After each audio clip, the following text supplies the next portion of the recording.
નમસ્કાર, આપ જોઈ રહ્યા છો સ્પાર્ક ટુડે ન્યૂઝ। સુરત શહેરના કતારગામ વિસ્તારમાં લીલા ફાઉન્ડેશન દ્વારા સુંદર કાર્યક્રમનું આયોજન કરાયું, જ્યાં નાના બાળકો મોબાઈલ અને સોશિયલ મીડિયાનો ઉપયોગ કરતી વખતે ખોટી અને ગેરમાર્ગે દોરી શકે તેવી બાબતોથી કઈ રીતે દૂર રહે તે વિશે માર્ગદર્શન આપવામાં આવ્યું। કાર્યક્રમમાં માતા-પિતા અને બાળકોને સોશિયલ મીડિયાના દૂષણથી બચવા માટે જાગૃત કરાયા અને મોબાઈલના સકારાત્મક ઉપયોગ પર ખાસ ભાર મુકાયો। મારું નામ મીનાક્ષી મફતલાલ પુરોહિત છે।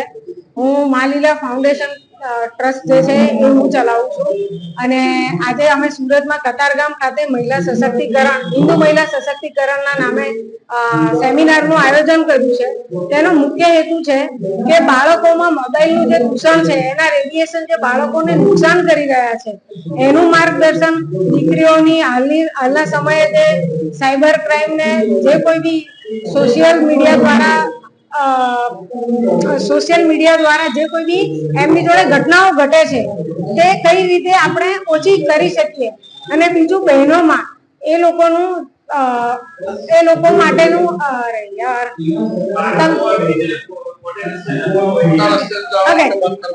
અને બાળકો જે સોશિયલ મીડિયા થકી જે ખોટા રસ્તે દોરાય છે એના માટેનું અને મુખ્ય હેતુ છે કે સમાજમાં નારી એ સશક્ત થાય, સમાજની બહેનો સશક્ત થાય તો સમાજની એક અલગ સંગઠન અને શક્તિ થાય તો દેશ માટે બહુ સારું આપણે કામ કરી શકીએ। એ ભાવના સાથે આ હિન્દુ મહિલા સશક્તિકરણનો પ્રોગ્રામ કરવામાં આવે છે।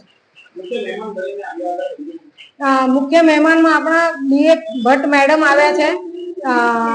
ભરતભાઈ રાઠોડ જે છે યુનિવર્સિટીમાં છે તે અહીંયા ઉપસ્થિત છે, અને સુરતની મહિલા સી ટીમ છે જેને અમને સહયોગ આપ્યો છે અને સતત અમારી જોડે અહીંયા પ્રોગ્રામમાં પડખે ઊભી રહી છે અને અમારી હિંમત વધારી છે। તે બદલ હું બધાને આભાર માનું છું।